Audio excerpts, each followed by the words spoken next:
Johnny and His Mule by Ellis Criddle. Illustrated by Stephanie True.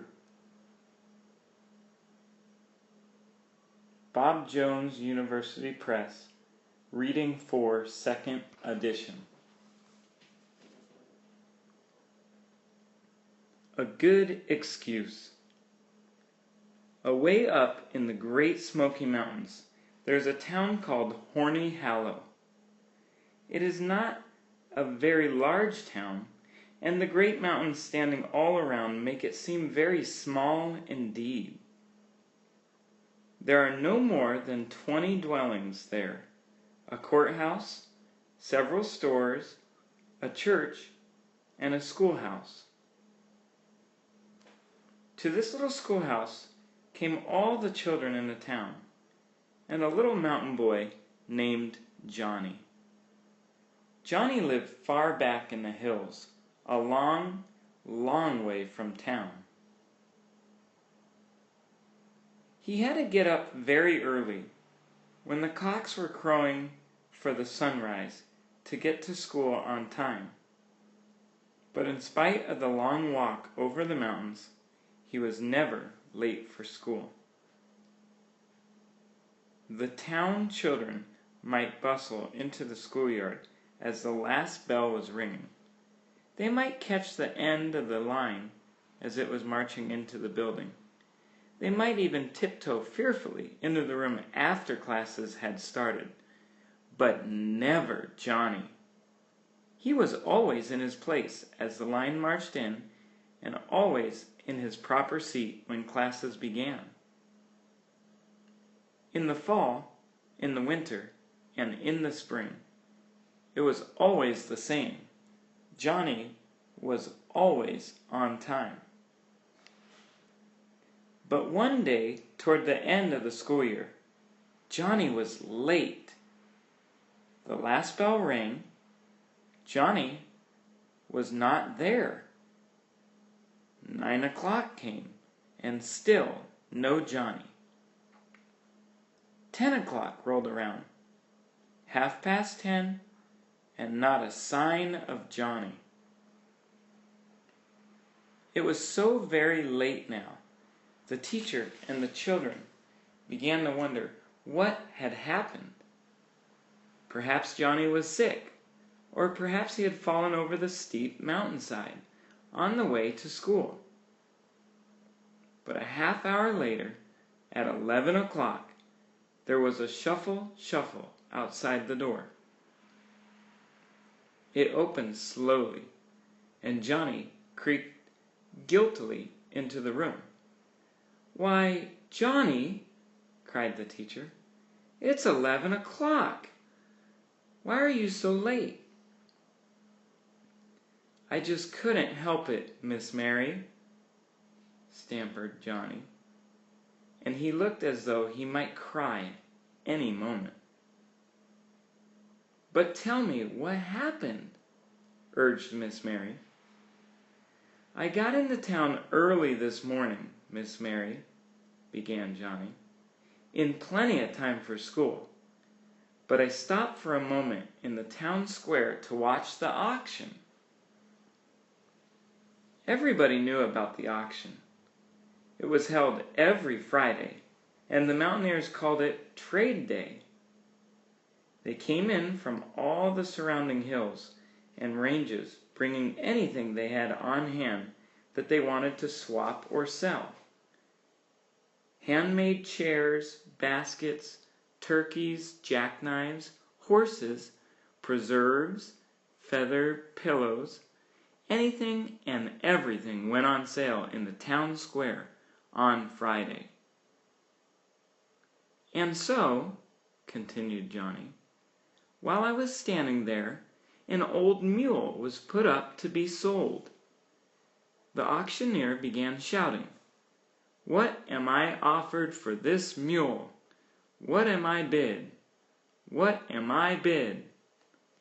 Nobody would begin the bidding, and so, just to get the sale started, I hollered out, 'I bid 5 cents.'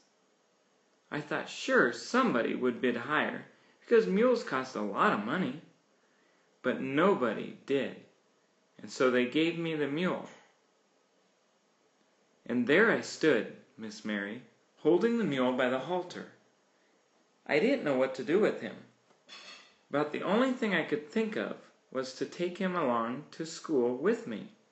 So I started toward the schoolhouse, leading the mule. I soon found out why nobody wanted that mule. After we had gone about a block, he stopped, stock still. I tried every way to get him to go along, but he wouldn't budge an inch. He was a balker. Lots of other people tried to make him go, but no, sir. That mule wouldn't go until he felt like it. After a while, all by himself, he took a notion to start. He walked another block, and then he balked again.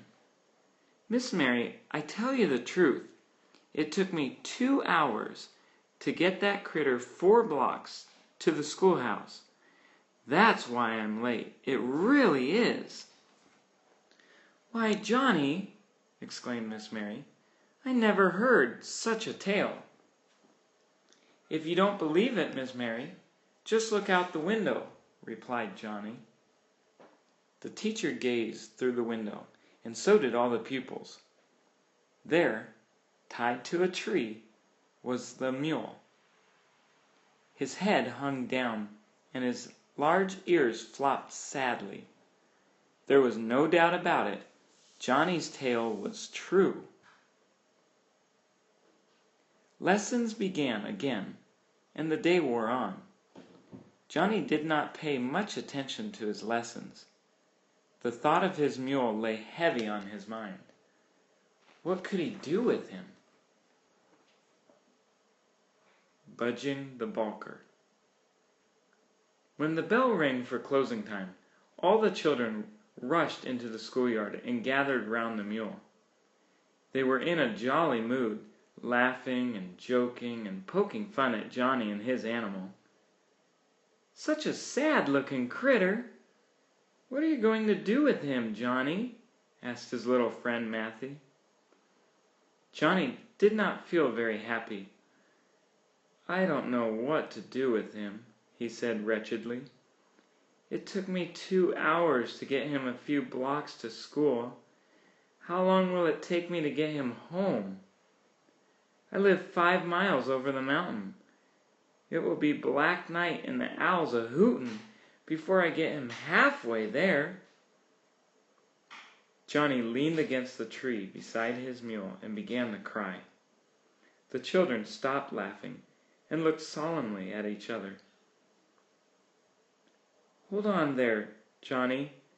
You never can tell about a balking mule, comforted Matthew. He may be ready to go by now. Maybe he'll start right off. Johnny brightened. He untied the mule's rope and tried to lead him forward. But the mule was not ready to go, and he did not start right off. Johnny braced himself and pulled, but the mule was not giving in the notion. Give me a hand-hold, and I'll help you pull, said Matthew. I'll help too, said Nancy Bell. Both children threw their weight against the mule, but he did not budge. Make room for us, we'll all pull, said Hetty and Hank. They grasped at the mule's halter and hauled with all their might, but the mule only braced himself and stood in his tracks. While the children were pulling and straining and puffing and blowing, the teacher came out of the schoolhouse. Let me get a hold, I'll pull too, she said. But one more made no difference to the mule. His mind was made up. My father once had a balking mule, piped up Nancy Bell, and he used to get him to go by twisting his ear. Twisting his ear? Echoed Hezekiah. Who ever heard of making a mule go by twisting his ear? Well, it's true, insisted the little girl.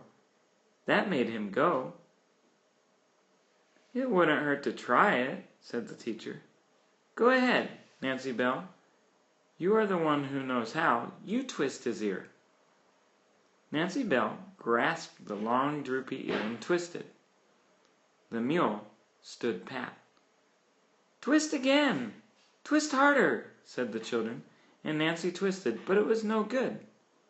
The mule did not care to move, and twisting his ear did not make him change his mind. He only rolled his eyes and wiggled his ear to make sure it was all in one piece. "My uncle once had a balking mule," offered Hetty, "and he used to get behind him with a plank and push him." "That's right," added Hank. "They used to push the mule a few steps forward, and after that he would go all by himself." "Maybe that's just what this mule needs," said Miss Mary. "Where can we find a plank?" The children hustled around, and underneath the edge of the schoolhouse they found a long plank. They put it behind the mule's haunches and pushed. They huffed and puffed, but the mule stood pat. They stopped for breath. "Maybe the mule's hungry," spoke up Nancy Bell. "If we got a piece of corn and held it out to him, maybe he'd follow after it." Johnny ran to the nearest house and brought back an ear of corn. He held it out to the mule. Yes, the mule was hungry. He stretched his neck toward the corn. The children held their breath. The mule took one step forward. Johnny backed away, holding the corn just out of reach. The mule took another step forward, then another and another. A loud shout rose from the children. "Hooray, hooray! He's going!" they yelled. The teacher held the mule's halter, while Johnny danced ahead with the corn. Through the town they went. Clip-clop, clip-clop. Over the mountain trail they started, as fast as they could go. But still Johnny did not seem very happy. "A balking mule is no good to anybody," he grieved. "I'm afraid my pappy will be cross when he sees this critter. Like as not, he'll give me a good licking." "No use borrowing trouble," said the teacher. "Let's sing a song and forget all about the mule." Johnny struck up an old mountain song, and along they went singing. "Moon's a-rising on Thunderhead Mountain. Hey, hey, step and go lightly. Hound dogs a-baying and we're a-going hunting. Hey, hey, step and go lightly. Chased a coon into a glum tree. Hey, hey, step and go lightly. Shoot at the coon and hit a froggy. Hey, hey, step and go lightly. Thought I had a possum in a tree there. Hey, hey, step and go lightly. Shook that tree and down came a he-bear. Hey, hey, step and go lightly. Mr. Bear, don't catch me, sir. Hey, hey, step and go lightly. Catch that fellow behind the tree, sir. Hey, hey, step and go lightly. Moon's going down, my song is ended. Hey, hey, step and go lightly. Mighty good thing, for I am pretty winded. Hey, hey, step and go lightly."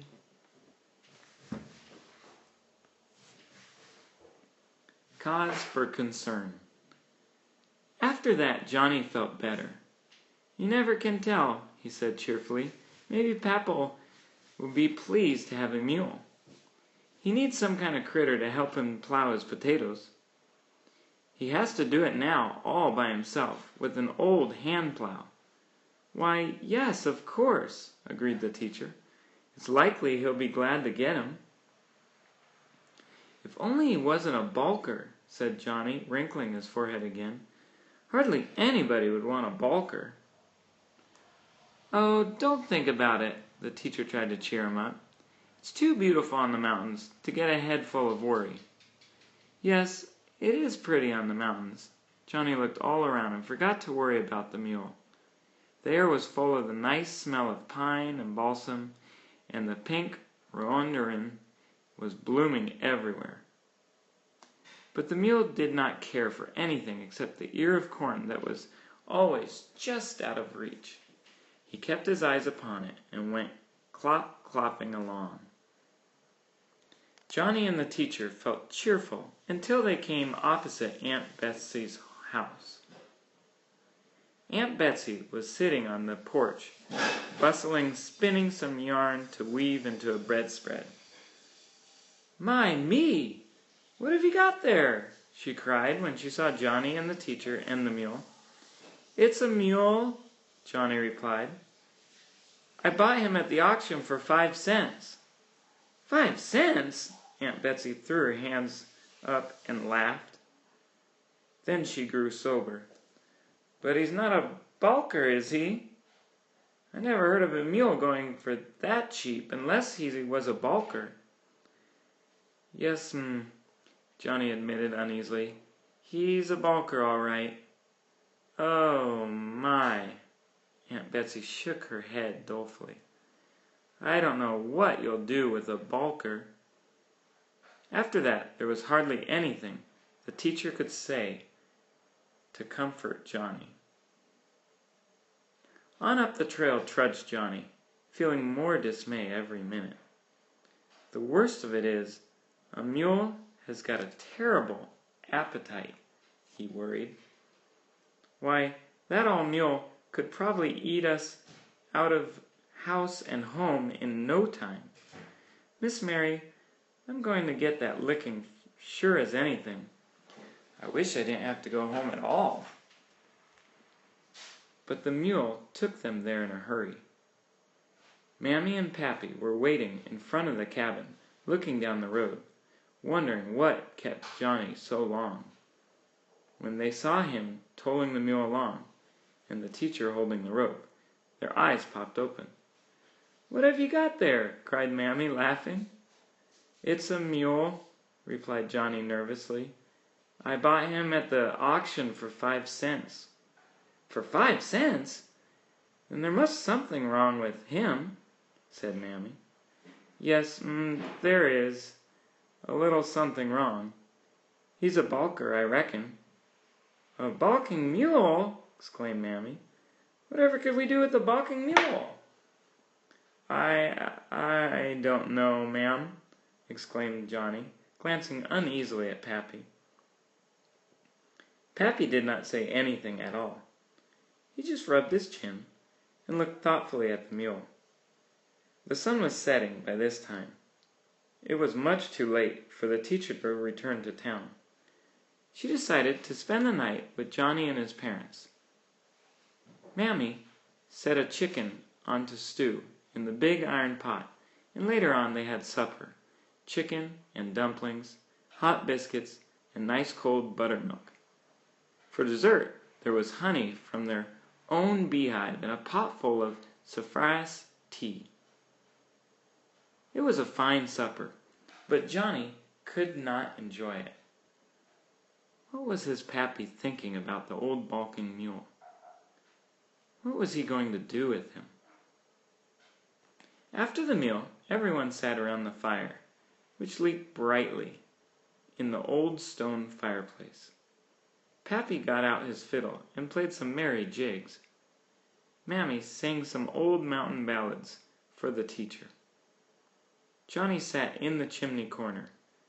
He did not feel very happy because he kept wondering if his Pappy felt angry about the mule.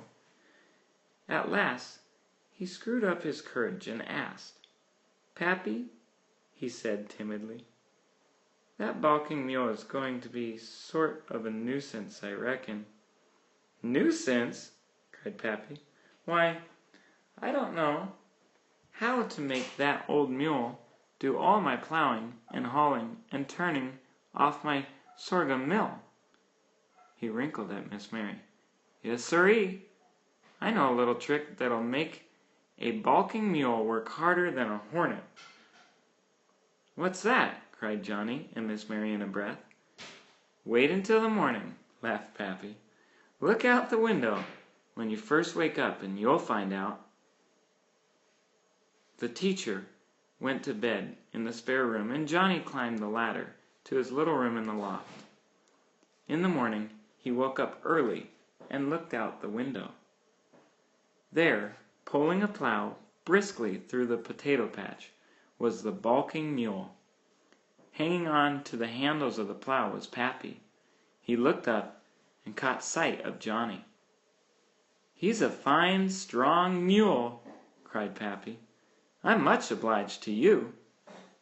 But the mule did not look up, nor to the right, nor to the left. He was gazing greedily straight ahead at the ear of corn that dangled on the end of the stick in front of his nose.